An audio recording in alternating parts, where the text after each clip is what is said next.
The President's Tour is one of the most highly anticipated events of the year for the board presidents of the North Dakota Association of Counties and the North Dakota County Commissioners Association. The President's Tour allows the presidents and NDACO staff to travel to counties across the state to meet with county officials. They hear about the successes and challenges, tour courthouses, and see other gems in the area.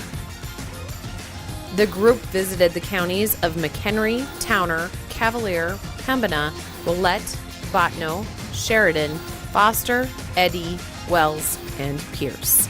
The concerns brought up at each county were very similar. Counties stress that additional funds are necessary to repair roads and bridges. Commissioners emphasize that a long-term funding plan is needed to assist them in planning and prioritizing projects. Cavalier County, for example, explained that they were forced to close roads because they didn't have the funding to replace bridges or minor structures.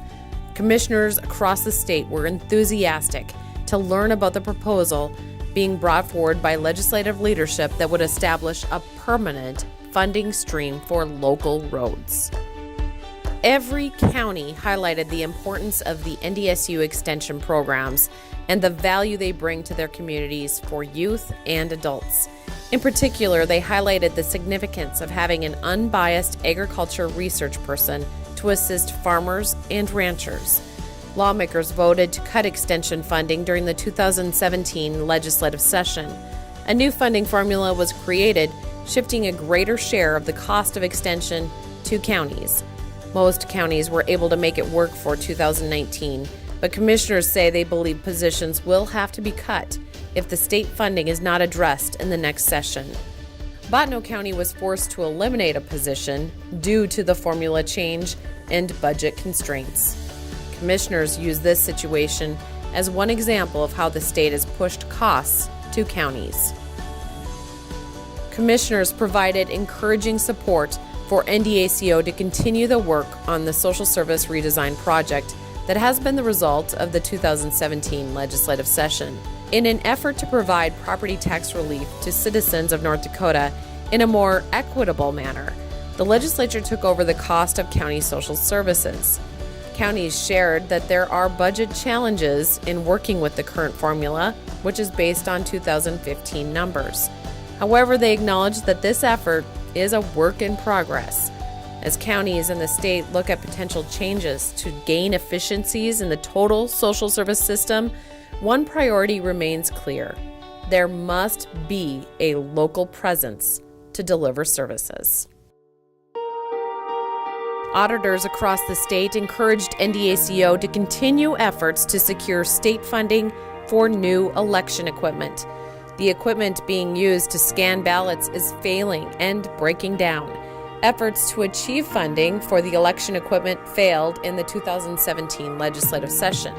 Auditors say it is vital new equipment is in place before the 2020 election. Counties expressed concern over the recreational marijuana measure. Commissioners, sheriffs, and other elected officials acknowledged how this measure, as written, will have major impacts to counties and their citizens. In particular, if passed, the measure will allow marijuana to be grown and used anywhere, even in public, regardless of local restrictions or ordinances. Beyond the county visits, these tours give our counties the chance to show off their county pride. The pride is shown in their courthouses and the uniqueness in each building. It is marvelous how counties have maintained the domes in the courthouses that are a century old and have paintings relevant to the area. In Willette and Bottineau counties, we toured new jails recently completed. Willette built a new facility with 48 beds, and Bottineau added on and renovated jail space to allow for 22 beds. Both facilities allow for greater security, improving safety for deputies. A detour took us to the Rendezvous Region Scenic Byway. The Pembina River Gorge is truly a North Dakota gem. Cavalier County restored this bridge, which was constructed in 1905 and is used today. But probably the most incredible sights we took in was a tour of the Stanley Mickelson Safeguard Complex. You can't miss it. It's a giant pyramid that sticks out on the prairie in Cavalier County. It was the only nuclear anti-ballistic missile site radar in the nation. It is now owned by the Cavalier County Jobs Development Authority. Whether it's in these counties or across the state, our county people are driven. They have the tenacity to address challenges, to make North Dakota an even greater place to live. North Dakota counties are county strong.